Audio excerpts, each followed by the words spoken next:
Hi guys! Konnichiwa! Another day, another vlog na naman ang isi-share ko sa inyo with my family. So dahil April 9, araw ng Kagitingan, holiday, walang mga pasok ang mga person. Syempre kami magtitipon-tipon na naman dito sa Bacani Compound. Parang family day na nga rin. Sama-sama na naman kami ngayon para magsalo-salo dito sa blessing na ibinigay ni Lord sa amin. Blessing talaga siya guys dahil today ay magpapalaunch ang ating bagong kasal. Ayan, nakikita niyo ba guys ang aming ulam today? Yes, may pasipod sa bagong kasal. Kahapon pa kasi talaga yung gusto kumain ng seafoods guys. Kaya ito, hindi na sila nagpatumpik-tumpik pa. Bumili na rin agad sila at eksaktong wala din pasok lahat. Yes! So, dahil hindi kasya sa Kalandi Uling, STD Kahoy pala, transfer ulit namin dito sa pangmalakasang hollow blocks. Nang hiram na naman nga kami dito sa mga nagko-construction sa tabi ng apartment ng aking mga kapatid. Ginagawa pala namin guys is papakuluan muna namin saglit yung mga crab. Syempre, bago pakuluan, hinugasan na ng mga boys yan. Dahil sa sobrang init, ayan, tagaktak ang aking pawis. Tamang sibak na ng kahoy ang mga boys dyan. Yung mga kahoy guys, kinuha nga lang yan sa tambakan ni Papa. Itong isa naman, ang taray, may sarili ring recipe. Sabi namin, wag na magluto dahil marami yung crabs. Pero okay lang pala yan para balance ang ating kakainin at magkaroon kahit konting healthy ang ating katawan. Yes! Ayan, nag-orange na siya. Malapit na siya maluto. Natatakam na ba kayo guys? Kami din eh.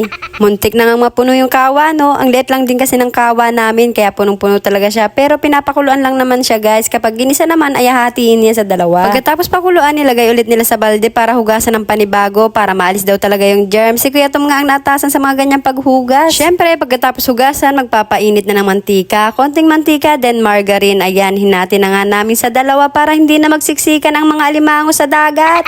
Sa kawaling maliit pala. Char, nagpapoy na nga rin kami sa Kalandi Uling dahil dun nga lulutuin yung 1/4 nitong crabs. Kailangan hatiin para maluto ng maigi at hindi magtapon-tapon kapag hinalo mo na. Ang kagandahan pa dito sa paghati ng crab guys, yung 1/4 niya is para talaga sa mga bata. Alam nyo kung bakit? Yung malaki kasi ay lalagyan ng sili. Syempre, maanghang yun. Bicolano tayo, kaya mahilig tayo dyan. Kaya ang goods rin talaga na pagkakahati niya, diba? Yung maliit, hindi maanghang.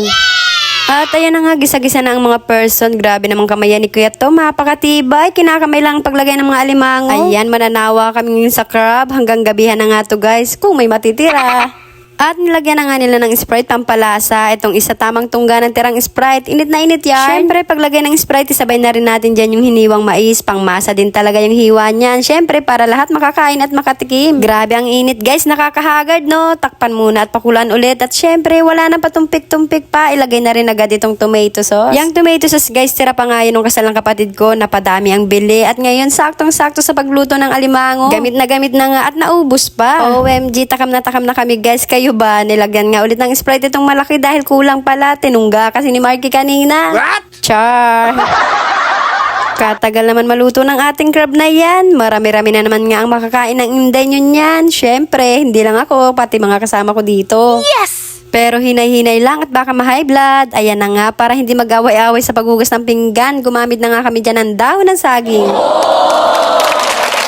At ito nga si Papa nauna na nga, hindi na kaya ang gutom. Niluluto na nga namin mabuti itong manghang para naman noot na noot talaga ang sarsa sa loob ng alimango. Ayan na guys, luto na siya. Ilagay na natin sa gitna yan. Yung mga bata na una nang kumain kaya wala dito. Kaya kami mga adults na lang ang nandito. Lord, maraming salamat po sa tanghalian po namin ngayon na binigay niyo po. Naway i-bless niyo po ito at maging kalakasan po namin ito sa araw-araw. Kayo pang manguna sa amin sa araw-araw. In Jesus' name we pray. Amen. At ayun na nga, syempre hindi mawawala ang prayer. Tingnan nyo guys, para tayong nasa Pinoy Big Brother. Habang nagpipray, may mga ngumunguya na.